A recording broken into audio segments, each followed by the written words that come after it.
Yes, thanks everyone. Thanks for all the panelists for joining us again, and thanks to Peter. It's great to have you on for this third episode on recovery and healing. Thanks for everyone joining us tonight. And yeah, I'd like to pass it on to Leah for acknowledgement, if you would. Thanks, guys. Welcome back, everybody, to the South Coast Cultural Burning webinar. We're in our third week. It's Hump Week. We're in the middle. Of course, we're Jamanya Jamaga Ganyi, talking the good fire. My name's Leanne Brooke, and I'm a proud Murrumbering woman from the Yuin Nation. It's my great pleasure to be here. I'm absolutely loving it and learning as well. Tonight's topic is centered around healing and recovery, which is what we all need. It is going to be another honest webinar. And we have a few panelists returning from last week, as well as some new panelists. We've got Peter on board tonight joining us. But firstly, I just wanted to do a quick acknowledgement to country. So I would like to pay respects to my elders past and present on the country that I'm tuning in from today, my country, Yuin Nation, and pass that acknowledgement out to from wherever you guys are tuning in from today. We've got a pretty diverse range of people from all over, and it seems to be growing and pushing out further than the South Coast, which is really awesome to see. I would like to first up ask Monica just to talk a little bit about local healing. So Monica, if you wouldn't mind taking the stage, please. Lovely Monica. Thanks, Leah. Yeah, thank you for giving me the opportunity to speak on here amongst, you know, such an incredible, you know, Indigenous community. So I feel very privileged. Thank you. Yeah, I think really, it's really emotional actually when I start to talk about this stuff. So I get a bit tongue-tied, so just excuse me if that happens. I've actually had this conversation with someone else today, and I actually hadn't realised, you know, I do realise, but then every time I talk about it again, I think, you know, we're getting better now, you know, there's a little bit of recovery happening, but you very quickly kind of can drop back into that emotional state when you start to think about the level of recovery that actually has to happen. And I think the really good thing for me, especially with these webinars, myself as this learning journey, as you said, Leah, is I've actually had the opportunity to learn from everyone that's spoken on here, and really trusting in the fact that, you know, we can't change what has happened, but all we can do now is learn from it and move forward in consolidation and unity and, yeah, in love and trust. And that's been something that we've been doing at Treading Lightly. You know, initially when the fires happened, we stepped in as a recovery, an emergency response grassroots organisation, I guess you would say, and very quickly stepped into immediate recovery after that for wildlife, for regeneration of the bushland, and obviously in the healing of the community. And I guess it's been a bit of a process and a journey of never having been through something like this before, really trying to listen and hear. And for me, there was a lot of government agencies that were, you know, giving us advice on different things, and granted, you know, it wasn't bad advice, but it just still didn't feel, it felt like there was a missing link in there with a lot of the things, particularly in the bush regeneration and the wildlife recovery. And for us, you know, receiving the knowledge from our local Indigenous community was really what led, it joined all the dots for us.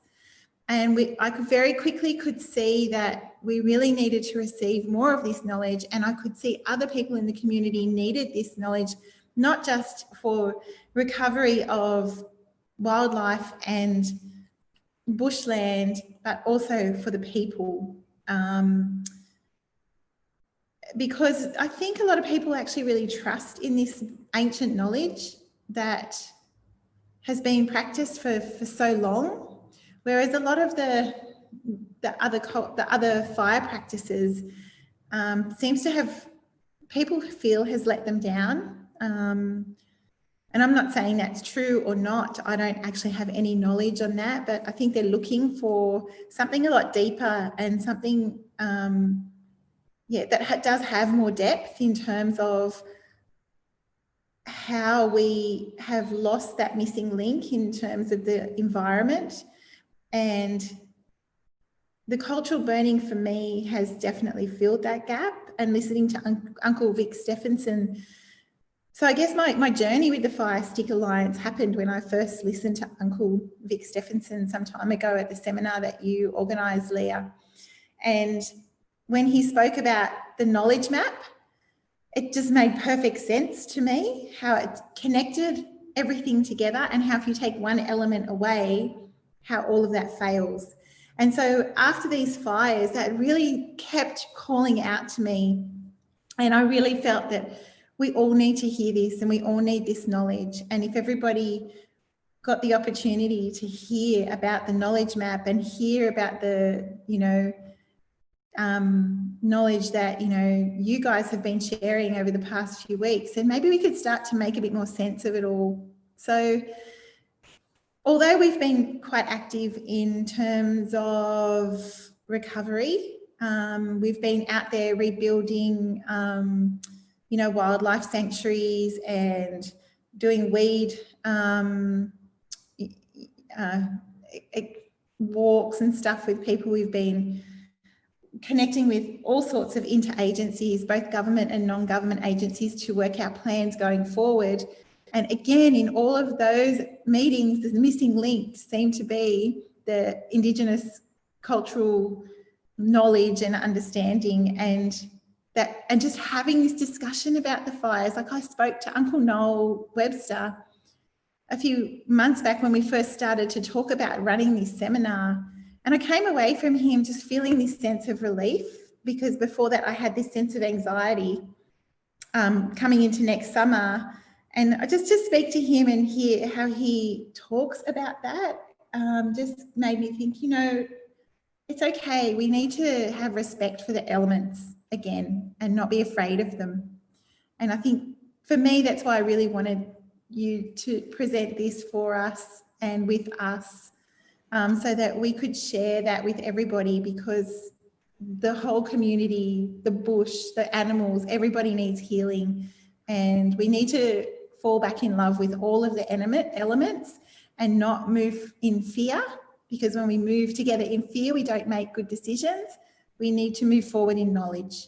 So, yeah, I don't know. I probably rambled on there terribly, because like I said, I get so tongue-tied and emotional when I think about all of it. So anyway, so I just rambled. It makes perfect sense. And I think what you're saying there is right. Like when we were in the thick of it and all we wanted to do was help the wildlife, and what we were doing was doing all these reactive activities to try and help, but there wasn't really much going on the way of proactive activities. Like, how can we be proactive so this doesn't happen again? And we've got these band-aid fixes that seem great, and it's human nature just to want to do what we can at that time to help out. We were all putting food and water stations out, and just heartbreaking doing that, and seeing, well, not seeing many animals at all, but just wishing that they'd come and find that food. But I think what you're saying is right on, and you spoke from the heart, so you're allowed to get emotional.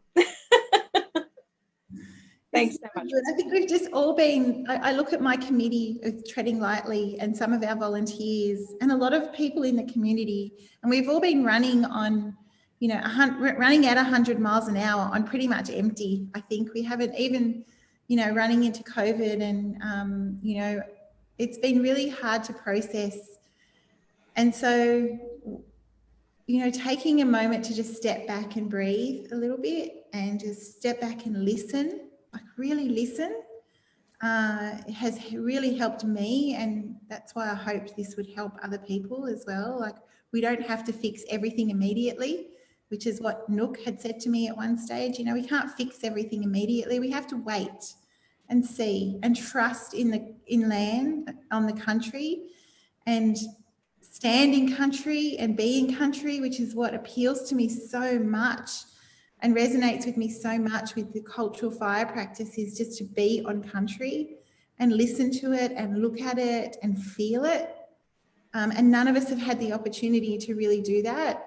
And even on the rare moments that I've had to go out in the bush, I've had to look at the landscape very differently and not look at it like, oh my gosh, it's completely devastated and feel completely broken, but instead look at it through the lens of just trusting country knows what to do. Thank you, Monica. Thanks so much. We'll hand it over to you, Uncle Nook, now to have a chat about fire medicines, if you wouldn't mind.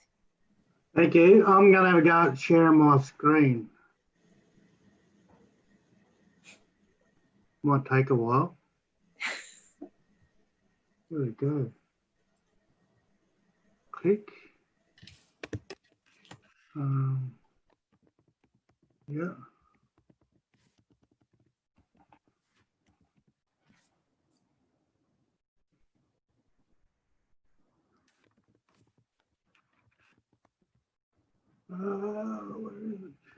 I've done it in the pre-run. Nothing's come up yet.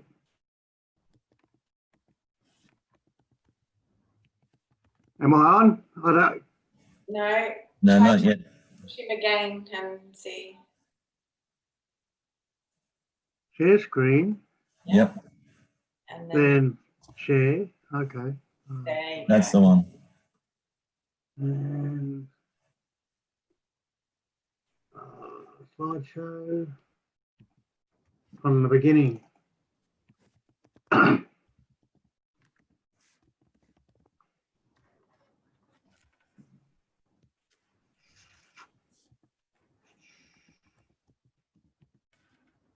Thinking.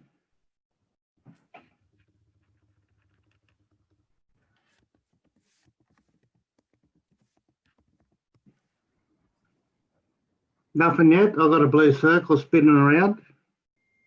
Oh. We're ready to go? I can't That hear looks anything. good. Yep. Good to go. Okay, thank you. Just also like to acknowledge country and extend that acknowledgement and respect to our elders, past, present and future, and everyone here in this forum tonight. Biomedicine, an aid to recovery. You know?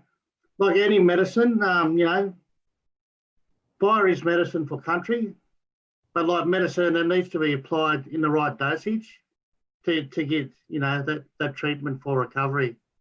Too much fire medicine is harmful and not enough as well. So this is country. This is patch of bush just down the road from home in Conjola National Park. And so I visit this, and I don't like to take too many photos, especially after fire, you know, because it's heartbreaking, and I try and want to, you know, eliminate that vision from me. But we can see the photo on the left is wildfire, and it's the same spot, and the recovery as it progresses. So, you know, wildfire, 3-month interval, you know, we're starting to get like recovery, and at a 6-month interval here as well. So as you can see, it's responding to its needs and in its recovery. People get excited when they see that response, but there is, you know, a lot of scary thought in the way this is recovering, and we'll unpack that, and we'll dive deep into some of the narrative and the philosophy behind all this. So you heard the boys talk last week. They talked about, you know, the accumulation of fuel. So, you know, first we get the wildfire to come through, then, you know, in this situation, canopy was scorched. Strong wind comes through, blows whatever leaf we got left on the ground. Of course, there's no canopy, we're getting light into the understory, and the regrowth along the ground accelerates. Then we get epicomic shoots sort of sprouting out of our trees. And what this does, it creates a ladder. And we call this a ladder fuel, where now we connect the forest floor straight up into our canopy. This is not good. It scares us because, you know, our fire law is to protect the canopy, but what we're doing here, we're creating, you know, huge risk and ladder for fire to climb straight into the canopy. Fire will come, it'll come through and burn this country again now. We're seeing this all across country, everywhere. So through our eyes, across the landscape, this is a response of wildfire. You know? Scorched landscape, then recovery of, you know, forest floor and epicomic shoots that are creating this ladder fuel. What we'll get is this recovery or this forest fuel or fire load. It's going to have all the 1H classification. So you can see this big country here. It's all building the fuel at the same rate and the same level. So with accumulation of fuel in the next few months, few years, fire will travel through that country again. What you see here is you'll see fire follow fire, because that's what it does. And when there's going to be continuous fuel load that's consistent, our fires will increase and will be intense.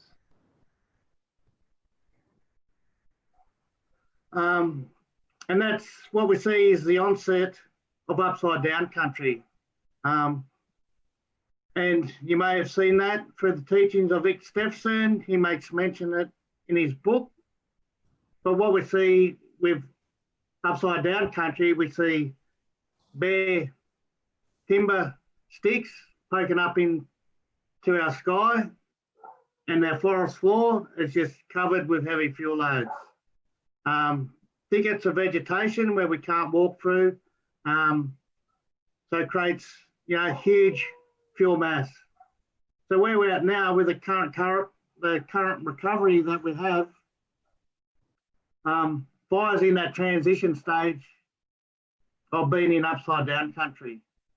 We need to act now and provide, you know, medicine and treatment to prevent that from happening. The forest on my right is on life support. It's doing what it can to survive. And it's trying to breathe. But what it has done is created, you know, fuel mass. So if we get another fire in the next couple of years, it comes through and it scorches up and it gets up in the canopy. If we get canopy recovery, we'll be in even more strife and be in upside down country. Once we reach that stage, it's very hard to come back, and it requires a lot of effort and a lot of work. And unfortunately for us, even now, I don't think I'll see fire recovery, the forest recovery in my lifetime. And that makes me very, very sad and very, very angry.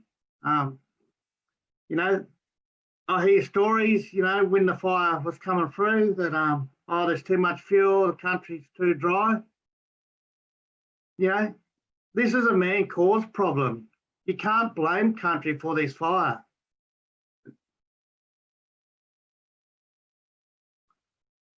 And this is the current Western treatment of fire management in New South Wales. As you see, I've got a couple of favourite words there. One of them is guidelines. So it's a guideline developed in 2004, which is 16 years old. And I zoomed in on the bottom bit, and it says intervals given are tentative due to insufficient data. So this piece of paper, this prescription, that's the go-to model to care for country. And what we're seeing is like vegetation becoming overrun and quite dense and smothering and choking out our parent trees. It's eliminating our native grasses across the forest floor. So this system here, it hasn't been effective, but it's going to be the continued practice how countries managed. We need to step away from that. We need to start applying a fire medicine to heal country. This is the same block up the road, and this block actually broke my heart. I was fortunate enough to introduce cultural fire to this landscape about 3 years ago. And, you know, I was very empowered to be able to do that. But on the evening travelling home, this country that I've got on the screen here, they would undertook a hazard reduction burn. And driving past that, I've seen like the canopy scorched, you know, high intensity fire. And I witness that every day, and that gave me resilience to sort of start speaking up. But I didn't speak up enough. I didn't do enough. I see it every day, and they kept calling me, you know, I need medicine, I need treatment, you need to come and look after me. I was fearful because this is a national park and my hands were tied, and for me to try and introduce fire on that country that didn't fit in that Western framework was never going to happen. So for me to apply fire medicine to there would have required me to do illegal activity and break the law and put fire in that country. As you see, you know, the hazard reduction burn for that particular landscape was ineffective, and it come through and it scorched that whole landscape. And I went and revisited after the fire, and the first plants that I seen up are those 3 little mingo trees, our black boys, our grass tree. And what they are, they're our fire stick. So that's given us knowledge of country that, you know, this is the medicine, this is what we have to do. So I kept an eye on it, and that gave me hope, and I clung to that. And it come up in the shape of a triangle, which is interesting to me because we get taught fire triangle when they're doing fire suppression and fire management. But we've got to go away from a fire triangle and a Western framework to imply Indigenous knowledge systems. So I went back up there just the other day to have another photo and to check on those plants. As you can see, the stalk below has come up. It's given me that fire stick all ready to go to start putting fire medicine back onto this country. It didn't give me all 3 fire sticks, it gave me 1 because it was hedging its bets. You know, it's smart. You know, if I couldn't get there this year, that fire stick die off and it'll give me another one the following year. So it's not giving me any excuses now to not be able to go out there and manage and put fire to that country.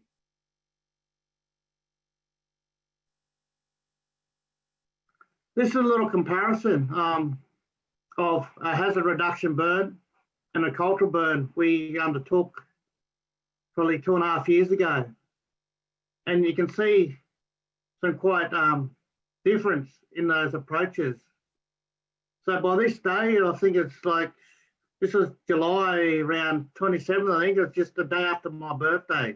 So I celebrated my birthday on country, walking with cultural fire, then hit with the devastation of a hazard reduction burn, you know, following that. So this particular burn, this cultural burn, that was like day 10. This hazard reduction burn wouldn't even been going for 10 hours. And you can see, you know, the destruction and compare the differences between the two. And, you know, they come up, they got all the excuses in the world. You know, I've seen it on TV last week with headlands on fire. You know, they're justifying why they want to burn like this. They can't. Like, it's destroying country, and there needs to be accountability, you know, to look after this landscape. There needs to be consequences if you're going to destroy this landscape and leave it in this mess. So when you burn like this, you destroy the canopy, you know, you cook the soil. And here, you know, we got clay soil, we got sandy soils, but with our clay soil, the intensity of the fires that's gone through, it's like putting a clay mug in a potter's kiln to kiln drying it. That's the intensity. And what that does, it creates these hydrophobic soils, which means water won't penetrate these soils. They're just cooked and that hard, and water will just run off and repel. So it's no fluke that we can do this. We do this through fire knowledge and fire understanding. Same day, you know, like we said, no fluke. The knowledge gives us the system to apply the right fire practice. Here we had a wildfire up in Holsworthy, sorry, and we burned here on the same day. These exactly the same day. Wildfire in Sydney, you know, peaceful fire here. So picture down the bottom, that was like 3 o'clock in the afternoon, you know, packed up, time to go home. And you can look at the weather, it's 10 o'clock in the morning. We had RFS with us and they brought out their measuring device, and just out of curiosity, we just asked them, you know, give us a reading. So the temperature was 31 degrees. The relative height, the RH, relative humidity was 30, and the wind was a bit variable. So if you work with fire and fire knowledges and like the firefighters and that, they say they wouldn't burn in these conditions. But you can burn in these conditions. Your windows are not as small as what everyone think they are. You know, if you apply the right fire practice and your small dosage and have like low intensity fire, we can do this quite safely.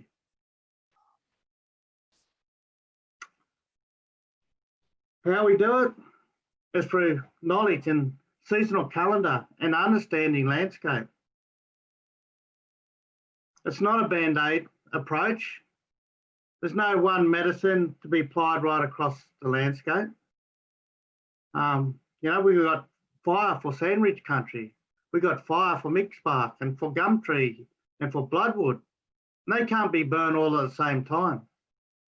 It's like having a bad heart but taking medicine for a bad knee.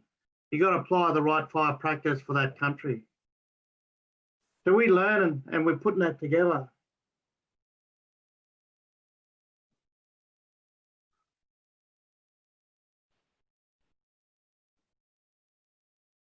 And what happens over time, this country becomes unbalanced. It's out of whack, it's out of tune. The boys talk about reset and burns, and reset and burn is putting fire to country so we can come back and start the regular treatment. As you can see, country here to my left, thick, no, can't walk through, just thickets of vegetation. I've gone on country to certain spots and look at the vegetation, and in 30 years, you can see no difference in tree growth. They're all competing for the one resource. They're strangling the forest system. They don't grow. The canopies and the trees don't branch out. They don't reach out. There is no native grass on the floor.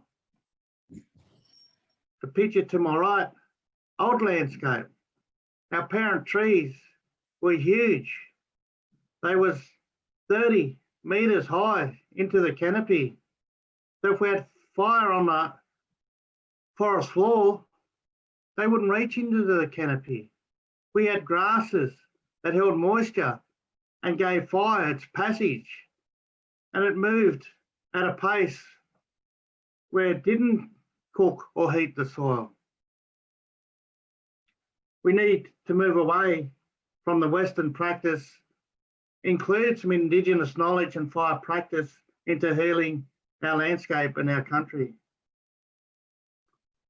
If we don't, this is the last 3 weeks of activity in this area. They're burning now. They're destroying landscapes. 3 weeks, pre-hazard reduction burns, pre-wildfire. So what they're doing, they're applying their one approach, their Band-Aid approach across the whole of landscape. It's the wrong timing. It's spring. You don't burn in spring. It's fire law. Our plants, our animals, they're reproducing, so we don't burn. We have indicators that tells us, no, at wrong time. And if you burn the wrong time, you put in the wrong fire and you get the wrong outcome. So this one here, that's, to me, that's shame job. That's not listening to country. It's not letting country be boss. It's destroying landscape. And I watched the news and I got quite sad and I got angry because I could see, you know, the firefighters justifying that activity, but sitting there with a smile on their face. I couldn't believe it. I couldn't comprehend it. How dare that they do that? So we learn about when to apply fire and our fire knowledge for fire country. And for us here on New and South Coast country, our fire starts when the bloodwood flowers. And we go in, we burn our gum tree country. So we've got rough bark flowering, but we've burned smooth bark tree. And it goes through that process. We start at smooth bark, then we go to mixed bark. Then towards the end, we do the rough bark. And the time the rough bark is burning, our gum country is flowering, and that's our indicator to burn that. So we have a knowledge system within the landscape. They're like stop signs, traffic signals, tell you when to go, when to be cautious, when not to light fire. And if we don't adopt a practice like that, be inclusive to Indigenous knowledge and include the fire knowledge to look after country, we will continue to have a scorching landscape. There will be increased desertification. Our soils will not retain water. Our plants won't grow. No, time now for change. And we come together, you know, to create that change. So these an eye-opener, and like we go back to that slide, medicine for country, you know, we got so many medicines, so many countries, and all this fire knowledge we need to apply for this fire practice. And I'm going to stop sharing, and hopefully that might have worked. Yep, all yours. Perfect. Cool. Oh, wow. You got me there, Nook. I was holding it together because I too have been quite angry watching the news over the last few weeks. Just knowing it was wrong time to burn, and the excuses of, well, it broke containment lines. Well, you've put too much fire on the country in the wrong time. It's no excuse. You're doing it the wrong way. I'm just going to hand it over to you, Peter, unless someone has any comments for Nook. I need a minute.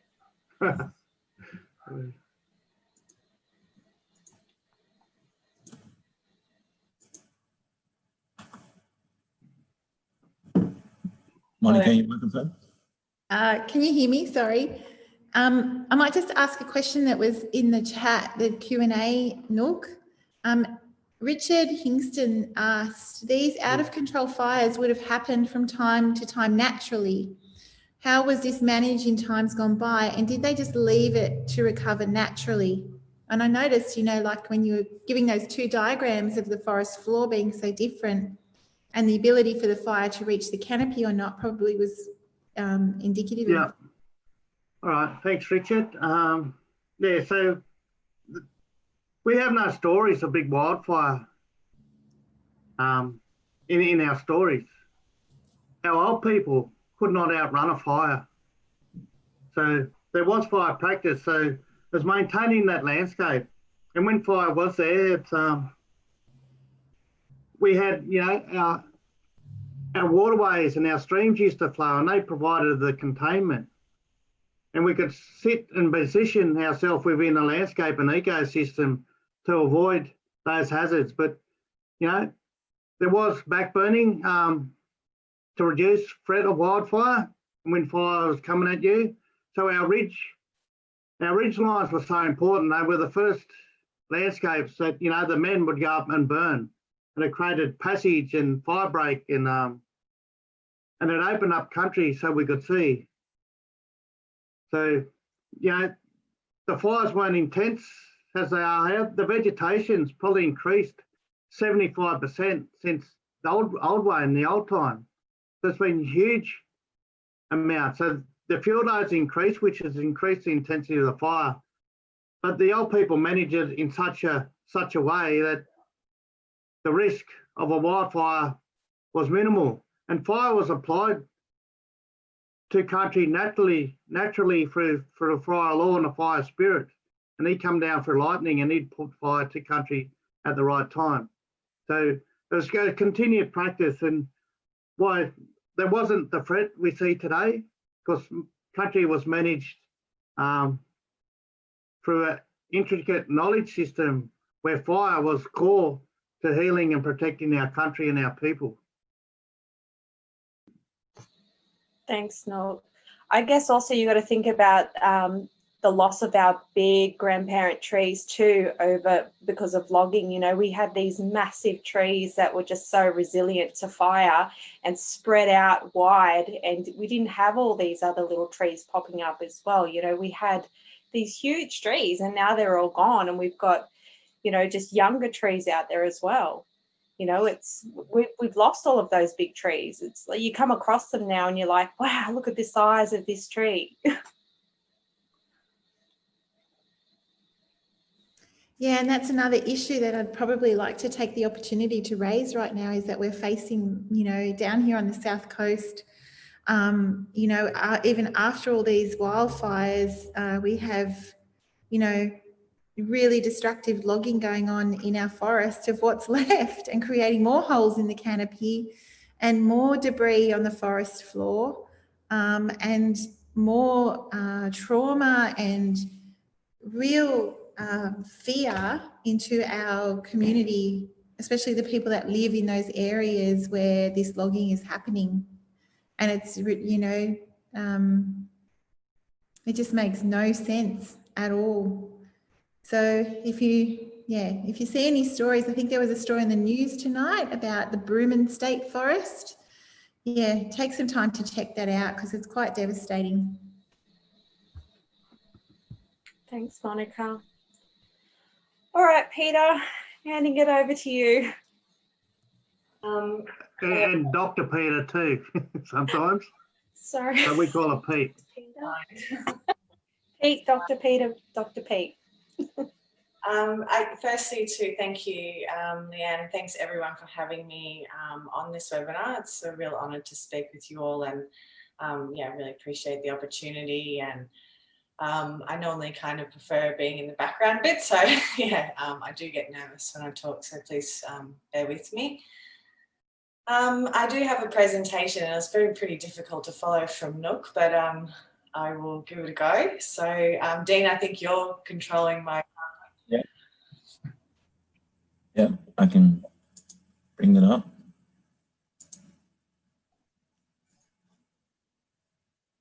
Okay, so just by way of introduction, acknowledging, you know, elders past, present and future, and on the country where I am talking from, which is Yidinji country in far north Queensland.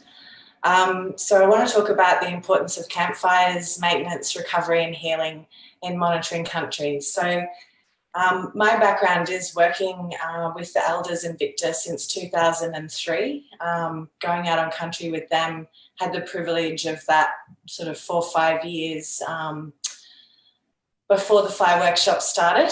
So, you know, just the intense being on country for days on end with those old people and the younger family members, and with Victor as well. So I must also acknowledge the Taipan and George families and what they've shared with me over the last 18 plus years. So I want to talk a little bit about the importance of campfires, and the PhD research is called The Importance of Campfires. And I think this reflects back to what has been said in the conversation so far about the need to be on country and not afraid of fire, not fearful of fire, and the importance of just getting together on country and actually being present and yarning around that campfire and connecting and sharing what we know and what we've been through, whether it's just in that day or whether it's been through a catastrophic event like Australia has just been through. So that importance, and I think it's been spoken about, of connecting people as well as connecting to country, and doing those two things together at the same time really is what we need to do more of moving forward. So if you could change the slide, Dean, thank you.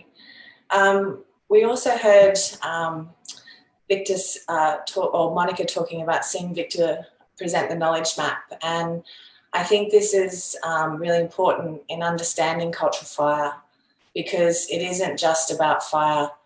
Where you see that little fire symbol there in the blue, it's in the cool, and these are all connected. And if you see over to, you know, the other side where we're talking about connections to family, to clan, to kin, to spirit, to story, and that's the heart, that's the orange of fire.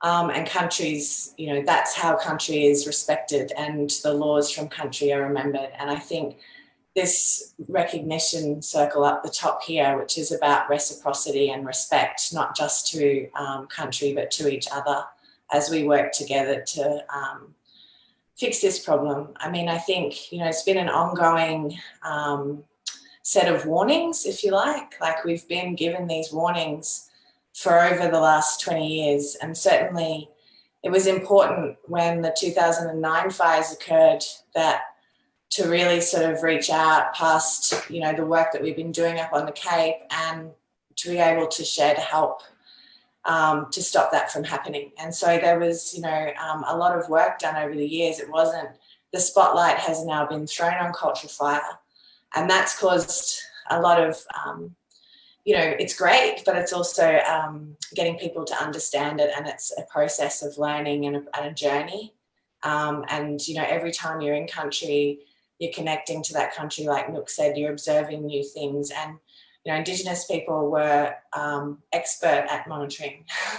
You know, they are, I'm not afraid to say they were experts at monitoring. A lot of ecologists could certainly become better observers from understanding and spending time with that practice of Indigenous people being on country. I know it certainly made me better at observing and understanding how the systems actually work and interact with each other. So yeah, next slide. So this is, you know, out on country, and when we think about, this is up here in Far North Queensland, working with Jabulgai Boomba Rangers, not far from where I live. And they're doing their cultural monitoring on country, looking at their indicators, recording those. And that's sort of my role, has been to really help support that, so that Indigenous people are leading their own research and actually looking at what happens on country in recovery, and in transforming sick country to healthy country.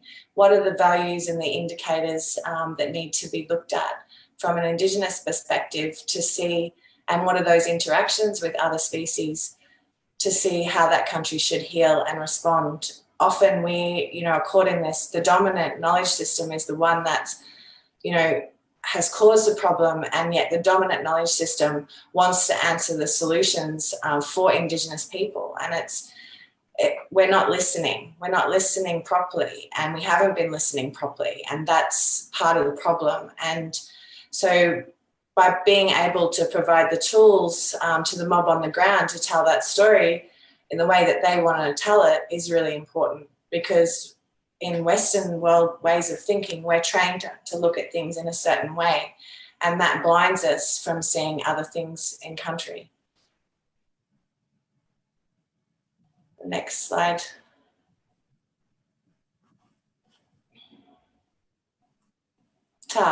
So you heard Uncle Nook speak about upside down country, and you know, I wanted to show these slides because it's a process, and what you guys have witnessed down there is happening in one event, but the landscape is transforming like this with every single fire event that's put in at the wrong time and in the wrong place and in the wrong way.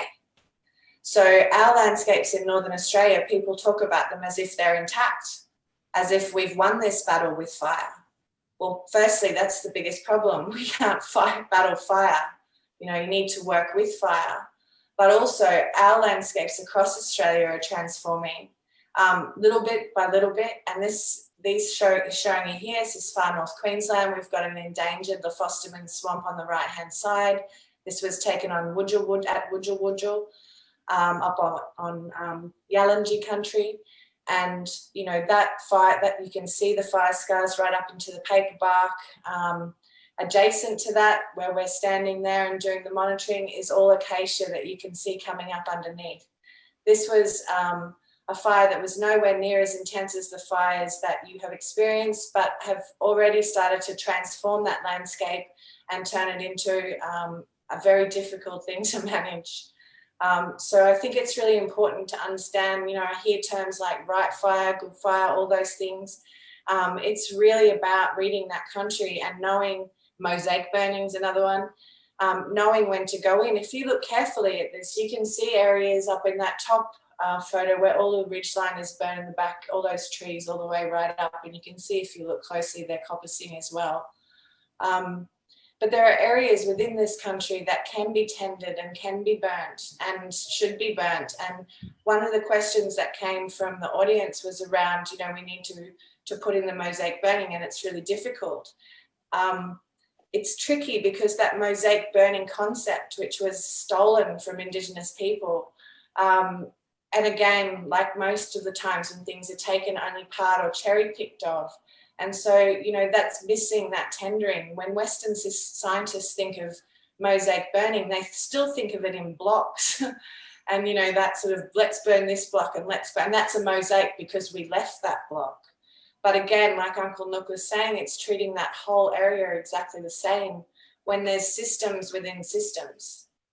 And that's how fine the relationship was with fire and tendering, that both men and women had a responsibility for. So yeah, the next slide, please. My dog's eating my paper here. So, you know, one of the other things I think, there's a lot of obstacles that come up from Western land managers and Western scientists and people who don't understand about how can you know, share knowledge from Northern Australia and Southern Australia, and, you know, there's such different systems. And, you know, really it is about that reading country and being out on country with the guys that down in Tassie there, their mob, and up here in far north Queensland with the descendants of the elders, they're their granddaughters there. So, you know, this practice it needs to be like it practiced all the time, and you need to be reading country, and particularly under climate change. You know, at the moment, we've got planned burns going on the hillsides here that have been going all week and have burnt the entire canopy in springtime that are prescribed burns in national parks and state forests. So I think, you know, this conversation, and then we question what's going on with our threatened species, like how come we've got threatened species.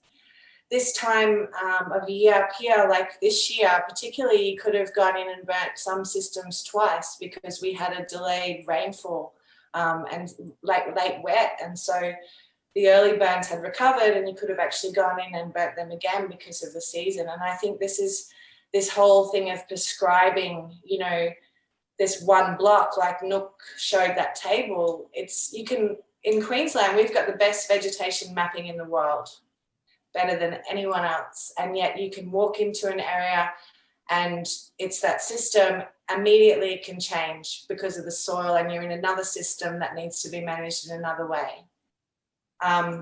So really, you know, it is just reiterating that connection to country and that reading country and being out on country so that you know that country and you're watching all those indicators that Nook was talking about for your country, and you're seeing when the right time is to apply fire. And that can be at a really small scale. Like sometimes when we were burning huge, big boxwood systems, it would take us weeks to burn that system. You know, we'd go through and burn the grasses that were cured initially and then back and do the next flood and then back and do the next flood, because that's what creates that heterogeneity, that diversity within the understory that is really important for all different species. It provides habitat cover, it provides food resources. And when, you know, you burn it all en masse and you burn that canopy as well at the same time and everything, what hope does that system have, and the animals that rely on it? It's stopped functioning. And for it to function effectively, it takes a long time. It's trying to breathe, exactly like Nook had said. So yeah, that's I think the last slide. But I just wanted to share, I know this is the monitoring. So this is up here with Gambia Yidinji mob going out on country doing their monitoring, recording their cultural indicators and also the natural environment as they observe it. So that's just some work from them to acknowledge them. Next one. Oh, I've got plenty of slides. Okay, so I just wanted to talk about this slide a little bit because basically, you know, people always come to Indigenous people with all these programs and say, you participate in our programs, and, you know, what this diagram is trying to explain, that when country and community and culture come together and cultural fire management is Indigenous led, it can't possibly be led by agencies. That is when, through protocol, mentorship, knowledge and governance, Indigenous people leading that and doing that, all of those other outcomes will be delivered. So often the programs are going in this way, instead of allowing Indigenous people to deliver those outcomes across all of those areas. And you can see risk management and hazard reduction is in there. They're byproducts of managing country well and connecting to country well.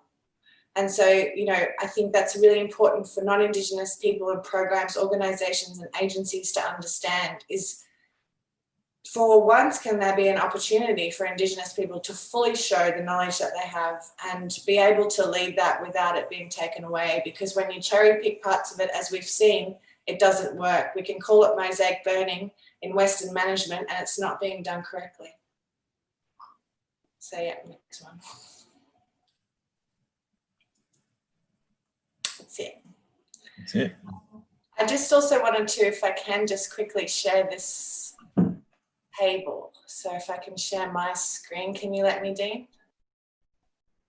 Will it work?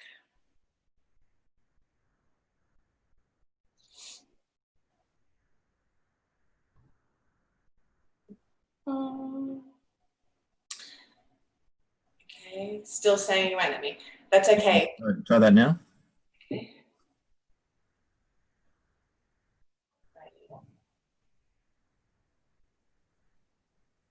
Where do I want to? Where's it gone? It's down here. Let's try again.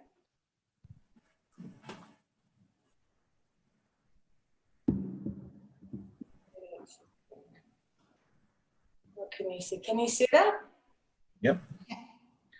Okay, so so often I hear that, you know, cultural burning is just like hazard reduction burning, or, you know, that there's no difference between this. And I guess this table is just really about trying to explain the differences between hazard reduction burns, conservation burns, savanna fire management, and the elders fire management system. because the purpose, the outcomes, the planning, the assessment, the tools and the methods, the scale, the way it's validated, the interrelationships, the monitoring and the results are all very different. And so, you know, again, I think it's that way of trying to homogenize Indigenous knowledge into Western knowledge and then say, okay, well, we knew that all along. You know, I think it's really critically important that we can actually say, no, we don't know things and we need to learn and walk forward together. One of the key things that old Dr. George used to say all the time is we've all got to work together. And that does mean that there needs to be a shift in that dominant decision making and actually provide solution. So this is the campfires methodology here in this table, and that's really saying all the things that kind of need to happen. And the critical one is when you go through all this, so, you know, it needs to be community identified and led. There needs to be practice, training, mentorship, multiple knowledges on country. It's great to work with scientists, get them looking at things in detail and monitoring poo and taking hair and looking at DNA of things that you really want to have support to look at around your culturally significant species. We need to have people on country, which we've heard, place, people, practitioners, partnerships. We can't do this on our own. And there are multiple pathways. But when we get down to it, when we follow this framework, and that brings all, this is all of the cultural components here, really what happens for it to happen is we need that space for demonstration. And something really positive that's coming out of the terrible seasons of bushfires that we've just had is that that space is opening up. And there is opportunity for Indigenous leadership and Indigenous demonstration. If only we'd started on this learning journey as non-Indigenous Australians 150, 200 years ago or more, then we wouldn't be playing catch up with the landscape that we are now. But I just really want to say that, you know, when country's been impacted like it has been, it's so important to have that nurturing and tendering and being back out there. And people say, oh, you can't burn it. You know, we had a time there when we were on country that a massive wildfire came through in 2007. And the mob had just been through their satellite mapping training using Northern Australia Fire Information Service, and they understood how areas were mapped and what some of the challenges were with using satellite imagery. And the agency responsible for the management of that land rolled out that map and said, you can't go in there and burn because a massive fire has just gone through there. They hadn't been out on country. The elders and the young people had been out on country. We'd been out on country. We'd driven through that country. When you look at something on a map, not the whole thing's burnt. In the same way, we know that fire moves through the landscape and how it consumes. There are patches that are left. They need to be managed. There are patches that will recover differently. They need to be managed. So this whole idea of taking people out of the landscape is the wrong approach for what we've just been through and removing fire from it. So yeah, that's me.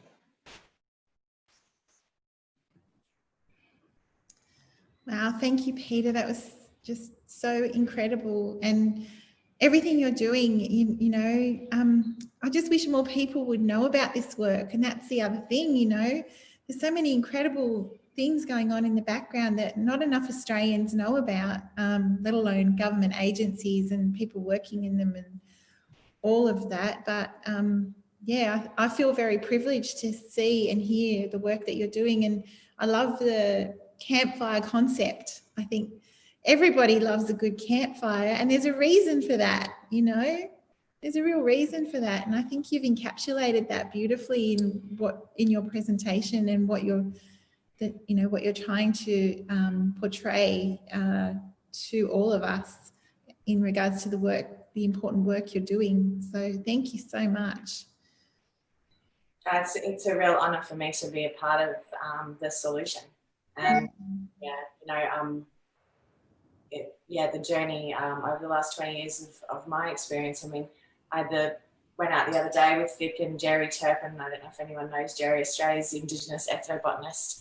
He's often with us at the workshops delivering as well. And, you know, you learn so much every time you go out, and I've been going out for 20 years and I still learn more. So, you know, I think that it's really important to, this whole concept of expert is for me, it's a non-thing, you know.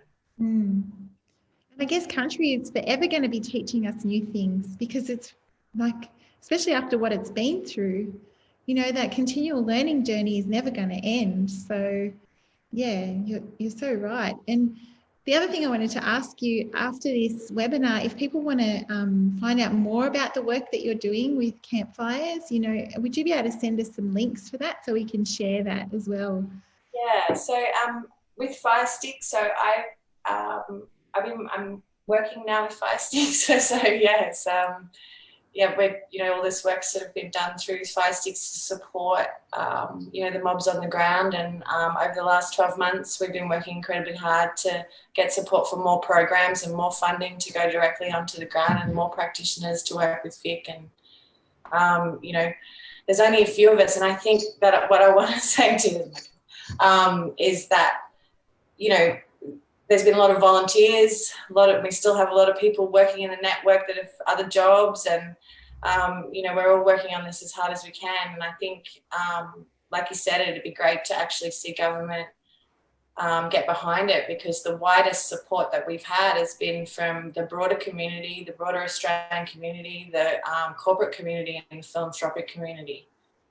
So, you know, and I know government's been very busy doing its inquiry and getting the recommendations, but throwing a few grants programs at this is not going to work. And, you know, we're talking about training, we're talking about jobs, post-COVID recovery. So let's get serious and actually put some money into real jobs on country that specifically deal with cultural fire, because, you know, the ranger programs are amazing and we need more rangers, and we definitely need more of them. But, you know, like say for the mobs in the north, sometimes when they're, you know, in the middle of fire season, there are whole ranger teams out doing total work, you know, like there's not enough rangers either. So that, you know, we really need more people on country working in those ranger programs or outside of them doing ranger work that are, you know, focused on fire and on cultural fire management.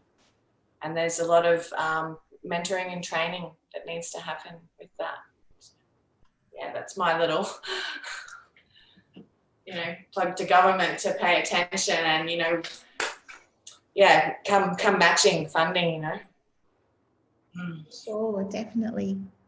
Well, thank you so much. Thank you. Yes, thank you, Dr. Peta. That was unbelievable knowledge that you just shared with us. That was amazing. I'm very aware that we've gone over time again. I want to apologise. We are new at this and we all have a lot to say.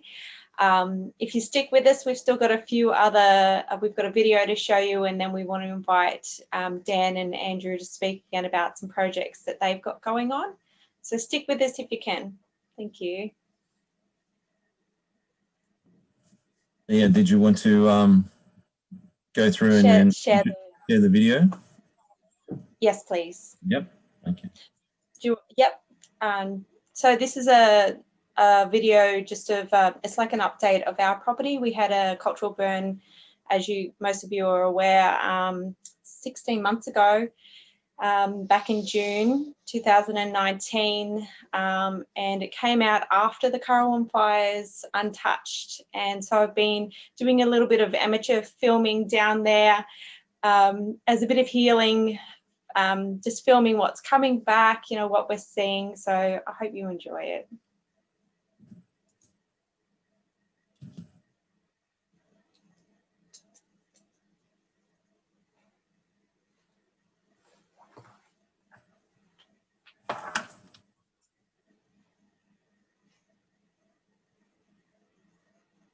There doesn't appear to be any sounding. Just bear with me.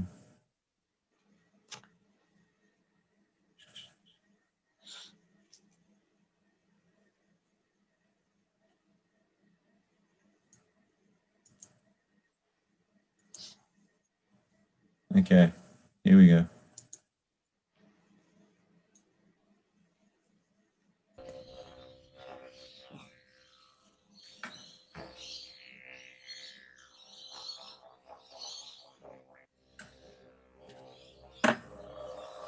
Possibly a bit more volume.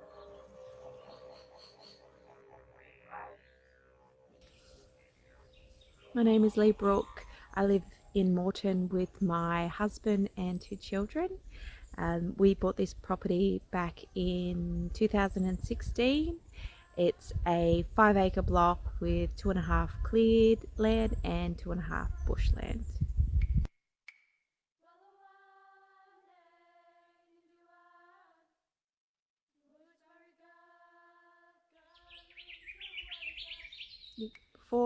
Before we did the burn, we couldn't even walk through here. It was just thick with sedge, and the sedge was choked up with 30 years worth of leaf litter. Now we can walk through comfortably anywhere across the land. Those sedges full of leaves were just a fire waiting to happen.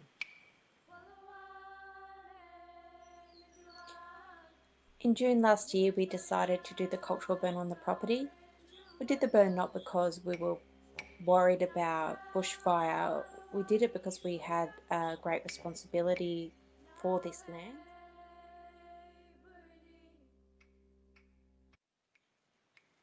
Victor Stephenson and the Firesticks crew arrived and identified the type of country we were on.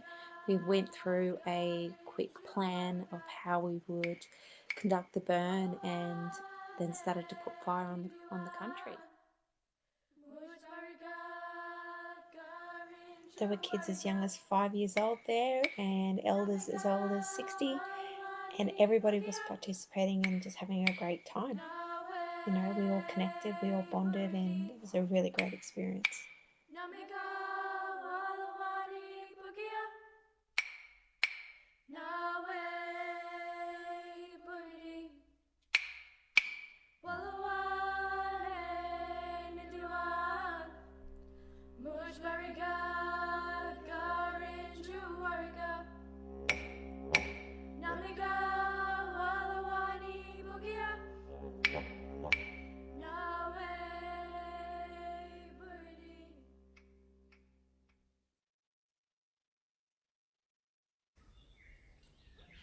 I felt an immense responsibility to look after this country. Once we purchased it, I needed to know how to look after it, and this is the only way that I knew, and it just felt so right.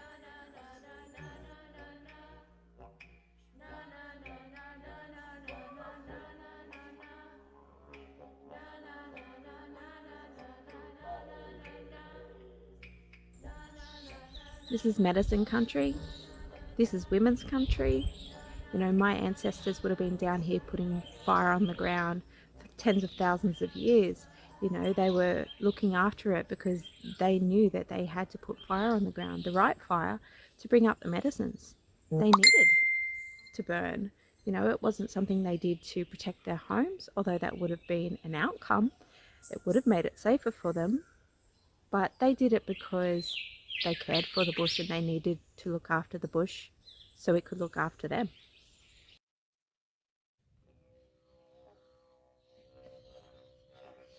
To begin with, we didn't see a whole lot of biodiversity because we were still in drought. But after the rains in February, we've seen so much come to life here. You know, there's lots of little trees popping up, and we've got the sedges coming back, which is great, but they're not taking over the landscape at all.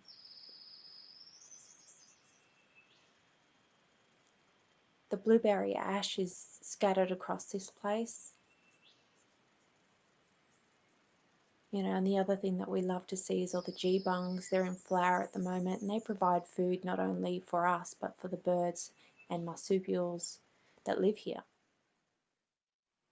The bush cherry is also abundant on the property and in fruit right now, so it's great to be able to go down there and share that knowledge with our kids. The bush cherry is a really important plant culturally for us. It has so many uses spiritually and for food and for other things as well. So, you know, I'm so blessed to be able to share that with my kids. The other thing that we really love seeing at the moment is the blossoms from the turpentine. That's food for not only the bees, so that brings in nectar, but also the birds. You know, and they don't have much else around at the moment, so this is really important for them as well.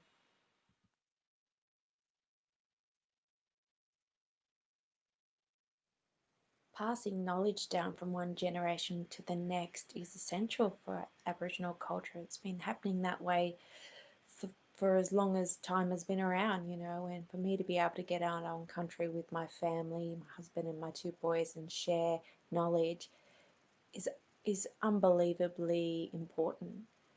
You know, we can just walk down to the backyard now and show him medicines and, you know, show him how to collect, harvest, and to show him how to use fire correctly to create biodiversity. So this place is around so he can show his children and he could share that knowledge with his kids.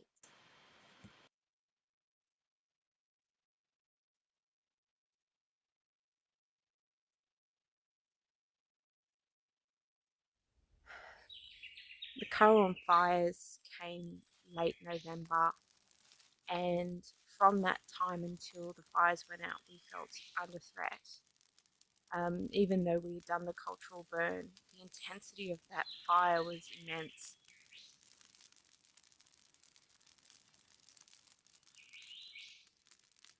My children and I evacuated on 2 occasions when it became too dangerous for us to stay. But my husband Gavin stayed on the property the whole time. It took a toll on his well-being. It took a toll on our well-being.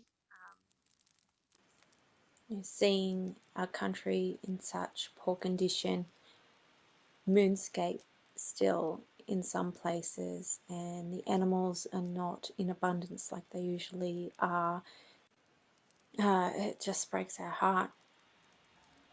We need change, and we needed change years ago, but it's not too late. I do believe that cultural burning is the way of the future, as it was the way of the past. We need to be looking back and seeing what was working. We need to come together, you know, the Aboriginal community and the wider community, and walk together to be able to heal this land. It's everybody's responsibility now.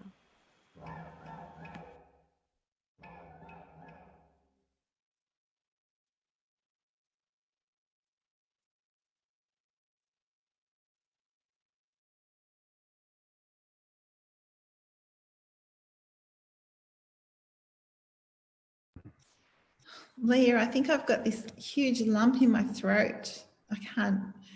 It's just, that whole video was so beautiful for so many reasons and yet heartbreaking all at once.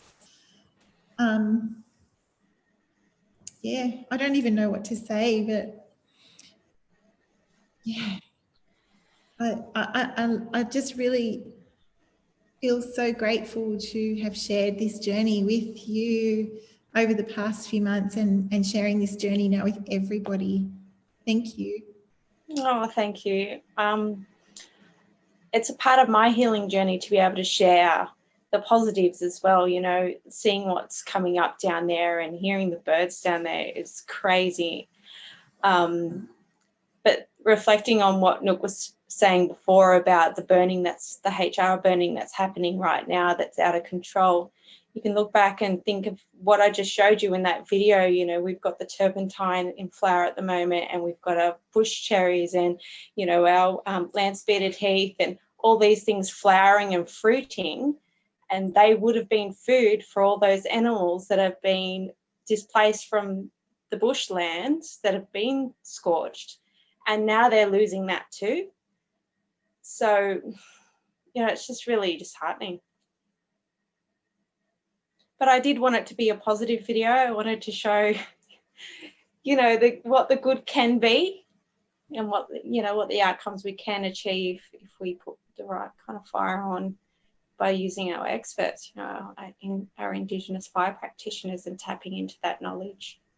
So I thank think it is a really positive story. Just going back to even before these videos started, when I had an interview with you and Gavin, and, you know, Gavin was really emotional when he was talking about how he almost felt a sense of guilt that, you know, everywhere around him and, you know, had burnt, and he felt really heartbroken about that and for the animals. And, you know, but at the same time, looking at your property now and knowing the work that you did before the fires, that cultural burn, you know, it was so essential for you to have done that. So we can now see, we can actually see, you know, why your property was left, whether it be because of cultural burn or not, which is, you know, the obvious answer is there, but still having that food source for the animals that were left, which, you know, we all know were not a lot, but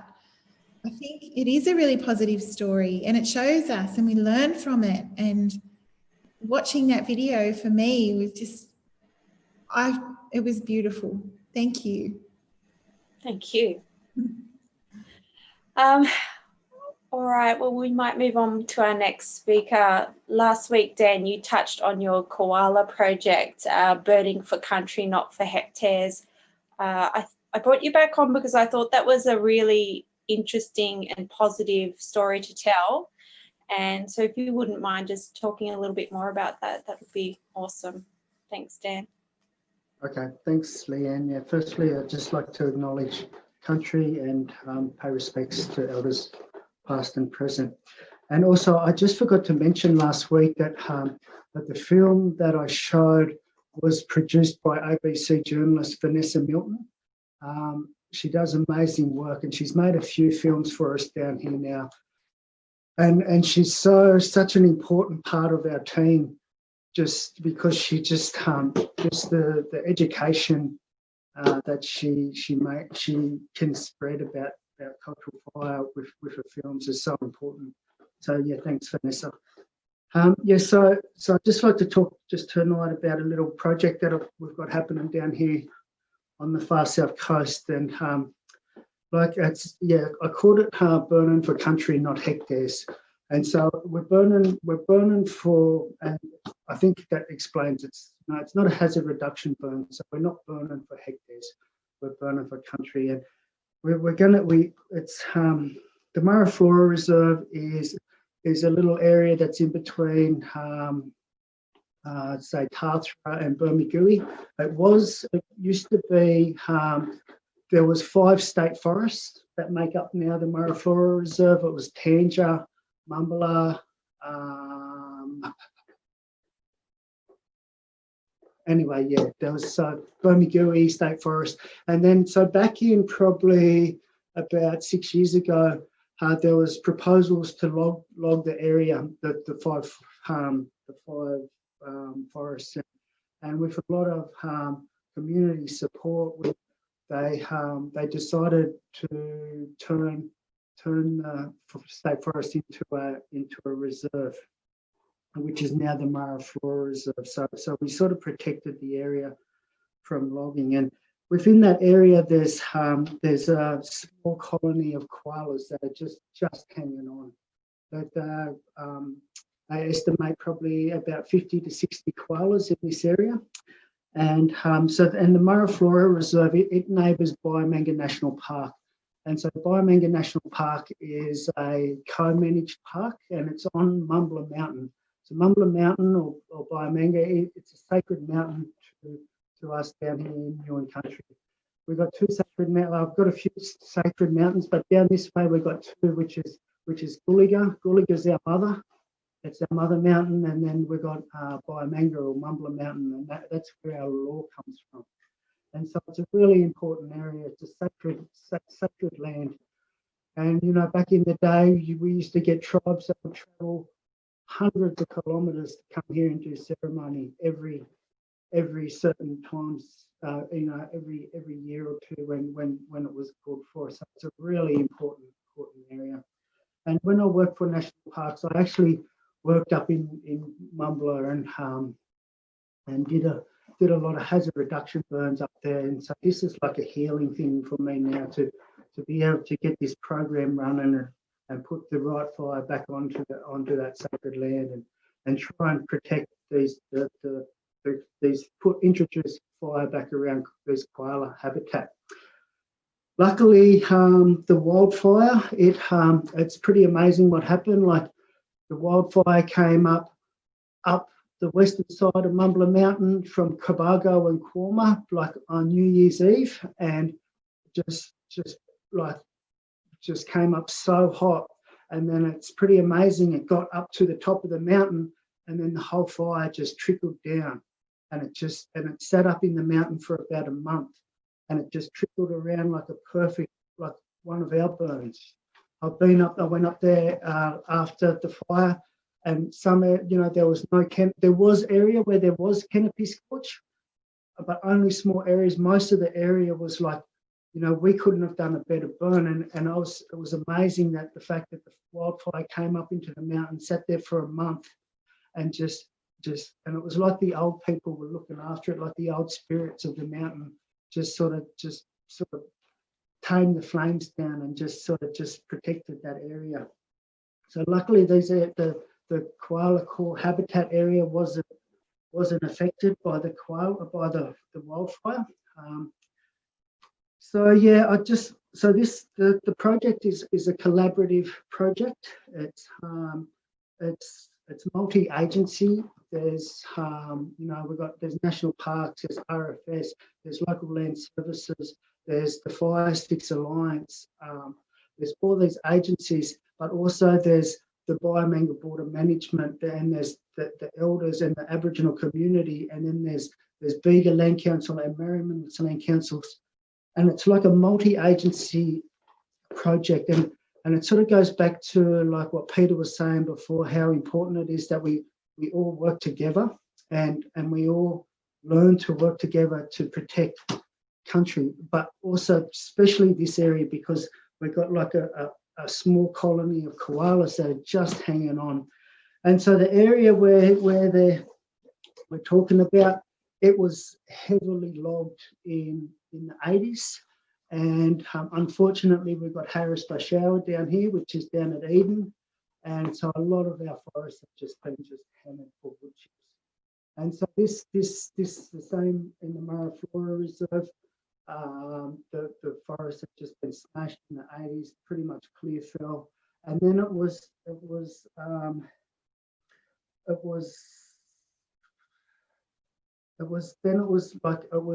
put under like a silviculture method, where because the silvertop ash is a good tree for the wood chips, they ring-barked a lot of the old parent trees of the woolly butt and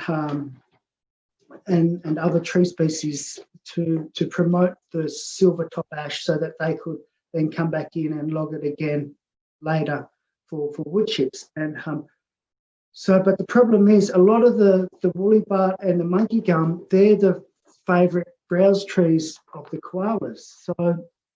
So not only have their forests been totally logged, but all their parent trees have been ring-barked, and they're not reproducing their favourite browse trees. So the objective of the project is to get in there and try and introduce traditional fire back into this sick landscape, and just to try and bring back that healthy country, and then hopefully that will promote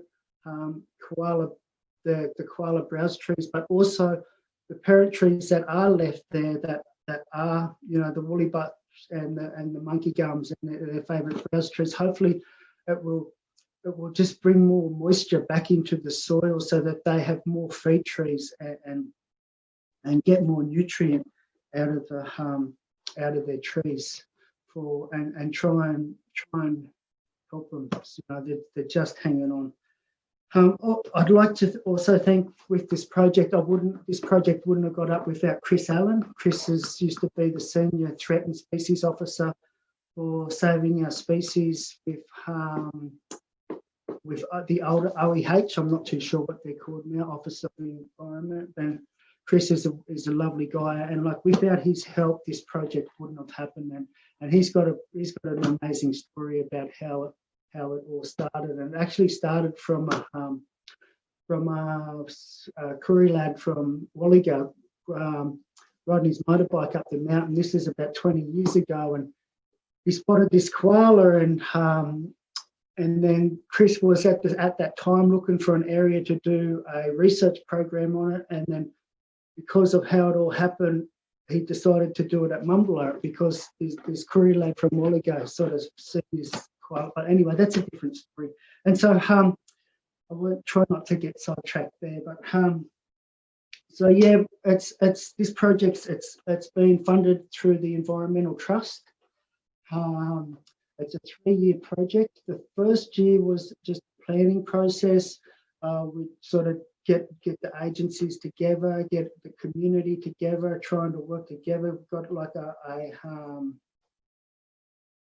steering committee formed, and we went out on country. We because it's under national parks. It's Mauriflora Reserve. So it's under national parks land tenure. So we have to fall under their guidelines. So we have to get community trained to a certain level, and also we had to do a review of environmental factors, as well as we went out and we selected 3 or 4 different areas, with different aspects and different country types. So we went and we got a burn plan happening, and then we were meant to start the project in May, and then COVID kicked in, and so we couldn't run the project then, and so we've luckily the Environmental Trust said that we can postpone it for another year and extend it for another year, and so hopefully we can get it going next May.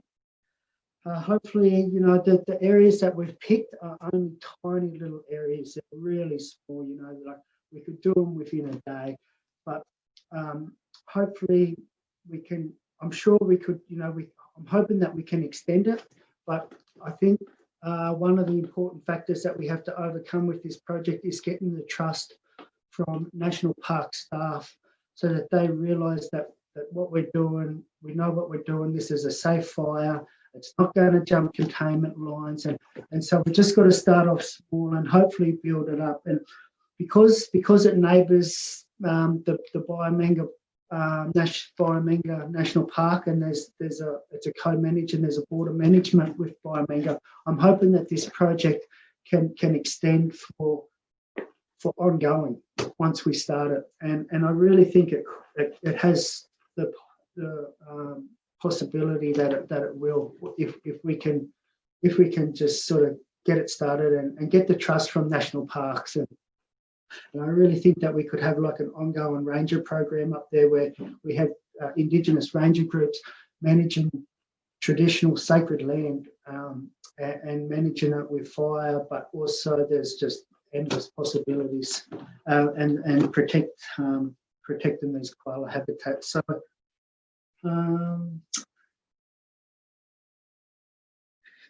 yeah, I think that's about it.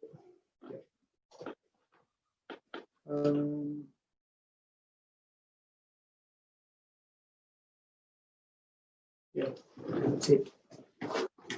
Thanks.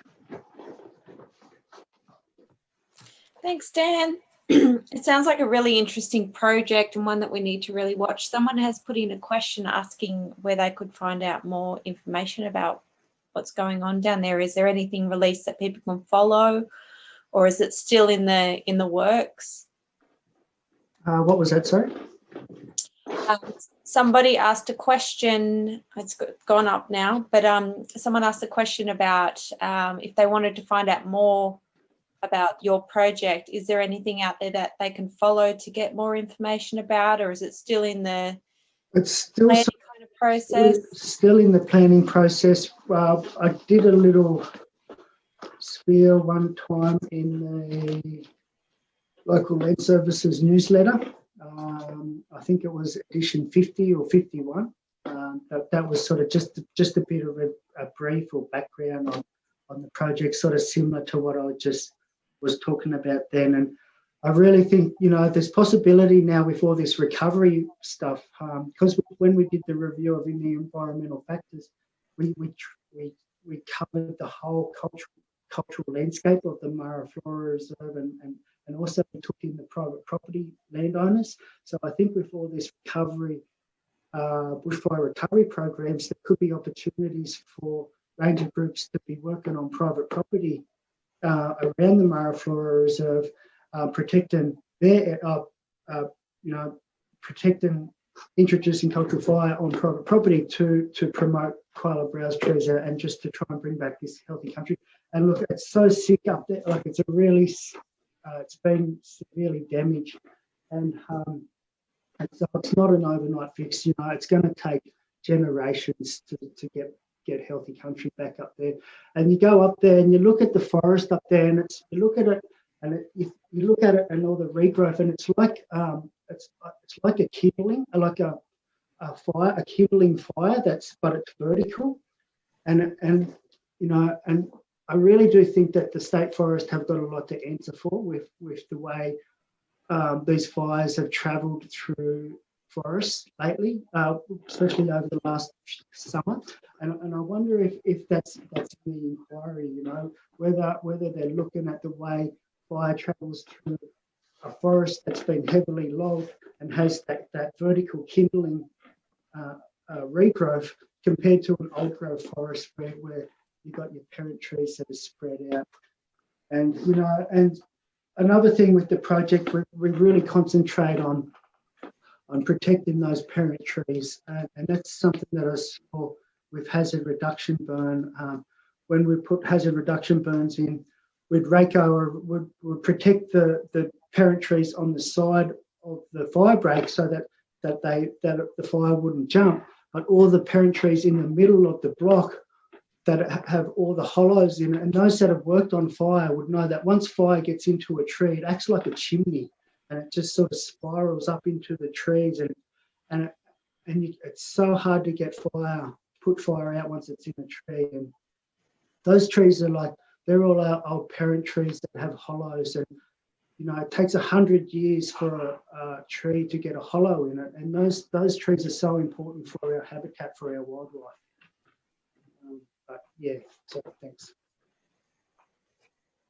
Definitely. Well said, Dan. Thanks so much for speaking about that tonight.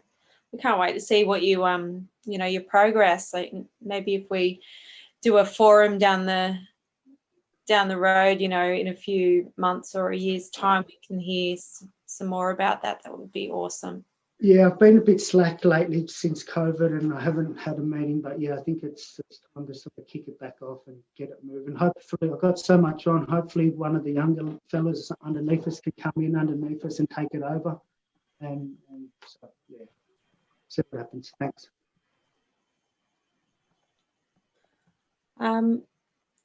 Andrew, I know we're running over time. Did you want to say a few quick words about the quoll project you've got going down there?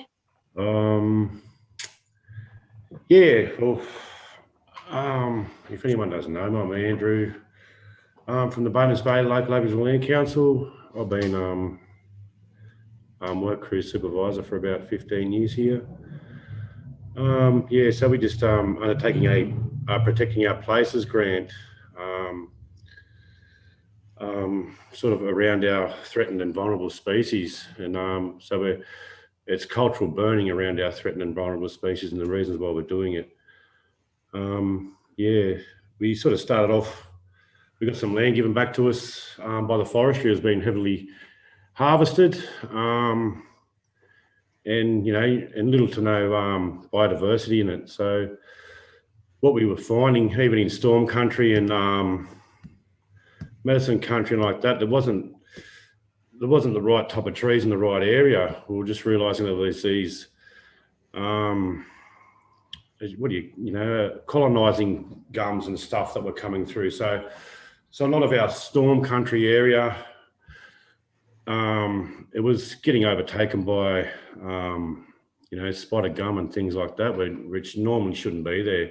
It should be run by these rough bark trees like ironbark and stuff like that in these areas. And being on granite country, it's really important to have these trees in these ecosystems. And so what we thought, we put a few cameras out to see what we've got around there in this area, in these degraded areas. And we came back with one picture of a quoll. And through many hours of walking, me and the boys, we come across some nesting sites and nesting trees for the glossy black cockatoos, the gangs, and powerful owls and such like that. So we utilised that to push the land council, to stop any more harvesting on the land, and try and heal country back, because of these species being in this area are so vulnerable that we need to look after it. So we put in a POP grant, and we sort of base it around cultural burning around our vulnerable species. And going back a few years now, we had Uncle Victor come down with us, and we sort of selected some areas where we'd like to burn to help sort of create these natural pathways for these animals and such. And so we got, we've done a few burns on some medicine country, some healing country, and and some storm country as well. And after that, we sort of decided to do a few more little burns here and there through there on different patches on gum country and all that sort of stuff. And what we found is some really good evidence of our quolls and all these other species coming back in the area for one reason or another. And so we thought, we just went along the line of cultural burning is the easiest way for us to minimise risk for these animals, recreate or try and reproduce the natural habitat that comes back in these areas for these to migrate through the areas freely. And we had some really good evidence, starting from one quoll on a 1,000-hectare block. It sort of brought in numerous others. So we got up to about 6 males and 2 breeding females in the area, which was really awesome to see, So we thought, let's get a POP grant in and try and protect these species and try and get these other government agencies and landholders such as forestry and national parks on board to help us, give them all the chance that we need through their migratory routes and stuff, through their properties as well. But we didn't really get much feedback from them. I think it was more ignorance than anything, because they handed back some poor land to us, expecting us to, do nothing with it. We're not silly fellas. We just we decided to jump on board and take it ourselves, and that's what we've done. So we've done numerous amounts of monitoring on flora and fauna and stuff like that, and so we ended up having a succession of breeding with our quolls in the burn areas on our storm country, so which was really good. It's really positive signs that we were doing the right thing.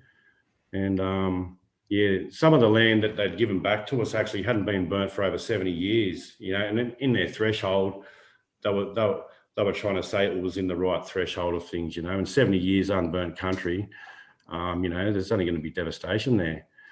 And so we were trying to slowly do have our burning regime to interact with this problem that we had in these defined areas from what it should be, as it should be medicine country, it should be mixed country, but it was all virtually just starting to become this one country type.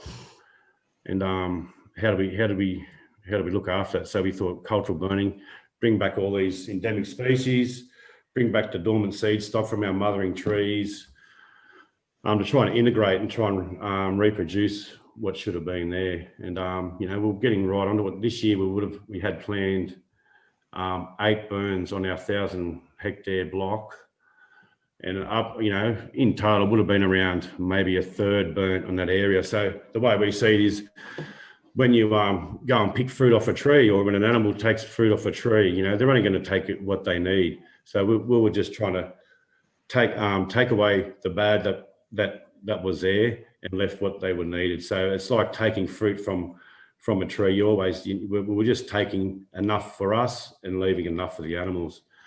And so we were really, we were so pumped for this year. And then the start of the year, the fires came through, and that especially the young fellas, they were sort of traumatized and devastated. They didn't know what to do. So, you know, the first thing I done was because I got stuck up on Geringer country with my woman, and by the time I got back down, it was, you know, the fires were gone. But the first thing I'd done was got back out in country, you know, and part of that healing process is walking country again, be it burnt, being devastated or not.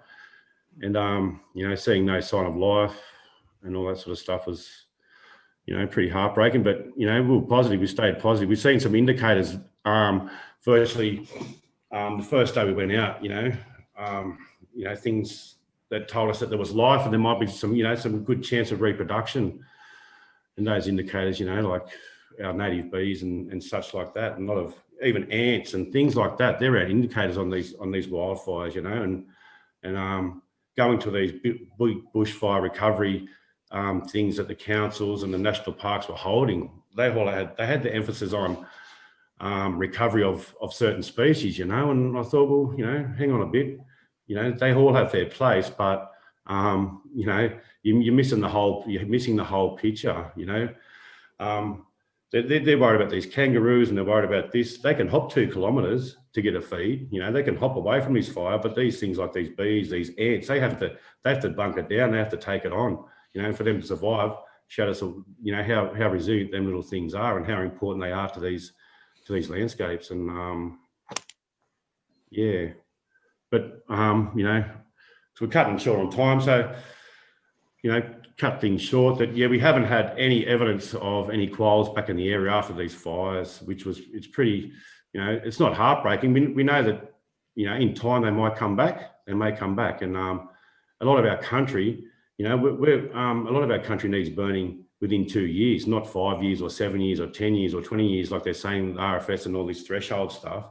You know, we're ready to burn next year on our country again, you know, to get these things right, because all these colonising plants are, you know, they're creating this fuel load again. Like everyone's talked about this epidemic growth and these ladder thing, you know, these wildfires create that. And what they've created is this fuel load back to the canopy again. And yeah, we've had one really good outcome from one of our burns down there. The wildfire came through, and apparently it clocked at about 100 kilometres an hour through this area. And yeah, and it sort of, burnt through our spot where we burnt our cultural, you know, we done our burn.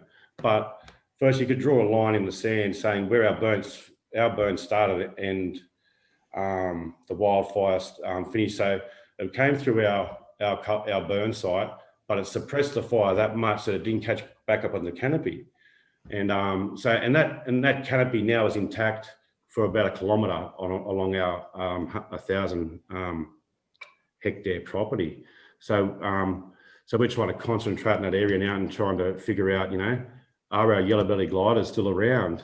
We've done a few night surveys, we've heard a few, but haven't seen a few. We haven't seen any, but you know, there's promise there in that. I think that just shows, you know, if we can do these burns in a bigger, broader scale and not being restricted to what these thresholds and legislation put us under, that, you know, these types of burns can save you know, urban areas. They can save you know, major pockets of you know, healthy country compared to making it unhealthy with these wildfires coming through it, you know.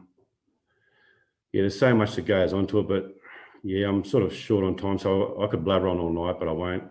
But yeah, so you know, we're just still moving along, but we're still planning our burns for next year on some of our country, even though it's been burnt early this year. Yeah, next year we'll be back on board, and hopefully by then we can see some, you know, some good signs on our vulnerable species coming back. Yeah, because some of these vulnerable species are really, you know, they're spiritual and they've really got a connection to the land down here as well, you know. So the elders have talked to us about what species were, you know, what in the area and why we should be looking after them. So that's what we're doing, you know. We're getting guided by the elders on this a little bit, but yeah, well, that's about it really. In the short time frame anyways. I've got heaps of pictures and heaps of stuff I could go through, but you know, there's no time for that now, but maybe another time. Thanks for your time. Thanks, Andrew. Do you post anything through the Baylouk? Is there any, if anyone else wants to find out any more information, is there a way that they can tap into that? Well, the Lauk doesn't have a web page or a Facebook page, so they're, you know, I've been trying to push them into the right direction. We're still stuck in the days where we're getting checks, not, you know, so it's pretty hard even just getting them a Facebook page. But I hear. yeah, well, it's always good if you want to find out more, just contact the Bowmans Bay Aboriginal Land Council. You know, ask Alicia to speak to me. You know, I'm always happy to help, to talk to anyone. You know, anyone who's interested. And the last thing I'd like to say is how people, you know, non-Indigenous people say, how can we connect to the land? The way I see it is, you go in your backyard, go out in the bush, sit down, listen, look, and learn. You know, find your place in that. Find your place in this. Find an animal that inspires you. Follow that journey. You know, that'll inspire you to do something, and it'll inspire you to look after country more because of that animal you're trying to, you know, you're trying to help. You're finding love for the animal, which you're finding love for the land as well. You know, so get out there, have a look, sit down, listen, shut up, you know, and just listen to country. And country talks, you know, and always speaks the truth and never lies. So, you know, that's all you have to do. Yeah. Definitely. And like Luke put up in the chat, there will be a forum down at Eden in May. Like everything else this year, it's been postponed, but May next year, we're going ahead, fingers crossed. So if you can get involved in any way with any activities, cultural burning activities that are going on, even if it's a forum or a burn, get involved and go and see it for yourself, because once you see it done the right way, there's nothing that will, there's no way that you can deny that it works and it's the way forward, and you'll just be so inspired to just want to be a part of it and get involved. So I want to thank everybody, all the panelists today, for talking. I know it's another long night. Such great information there and knowledge sharing going on again. Next week's topic is women's role, so don't miss that. That's going to be a killer webinar. The lineup is amazing. We've got some really strong, powerful women on board talking. I can't wait. It's going to be great. So if you haven't got your ticket, grab your ticket now. And thanks again, everybody. Any last words from the panelists? I'll just say thank you too. I think Andrew was going to say something. Go, Andrew. Yeah, sorry. I was just going back to your video, Leanne. I noticed a lot of medicine coming back in that country. Really on them photos, you can pick the medicine out straight away, and it's really good to see. You know. Oh, it's amazing. You'll have to come and have a look. Yeah. It's everywhere. And Peter, especially like them. Like I didn't know how much goes into your work. You know. Wow. Just I'm an amateur compared to you guys, so far out, you know. Awesome job for everyone, yeah. Wonderful hearing about what you're doing and everyone's projects, and yeah, it's great. It's more of it, so yeah. I'm just going to take a little opportunity to thank everyone who's actually tuned in, and some that have had to go already. I realise we've well and truly gone over time, as we do with lots of the knowledge sharing that we've been part of, whether it's through this webcast or through our podcast. You can find our podcast channel as well. You'll find the same thing happens on there as well, because we end up with all these fantastic people with such incredible stories and so much to share and talk about. So thanks for sticking with us. And yeah, I know next week's probably going to be much the same. I'd hate to think, I'm so excited about that. Yeah, as much as I love you fellas, I love to hear from the women. So I'm really excited. So thank you, Dean, for helping make this happen. Thanks, Dean. Brilliant job. Yeah. Yeah, like next week's going to be special when each week sort of like picking out a word for me. But, yeah, that's right. Yeah, so there was stewardship and advocacy and this one, yeah, like resilience. Yeah. We're looking at the acronym, we're heading towards SARS. I don't know what that outcome's going to be. So, yeah, up to you girls to sort of pull us back on track next week, and I'm really looking forward to and your girls. So yeah, you won't see our bullheads next week. It'll be all the ladies. So should be great. And can I? Yeah. I've heard, especially you, Andrew, talk about cultural burning as medicine burns. I really like that term. Is that something, is that every cultural burn considered a medicine burn?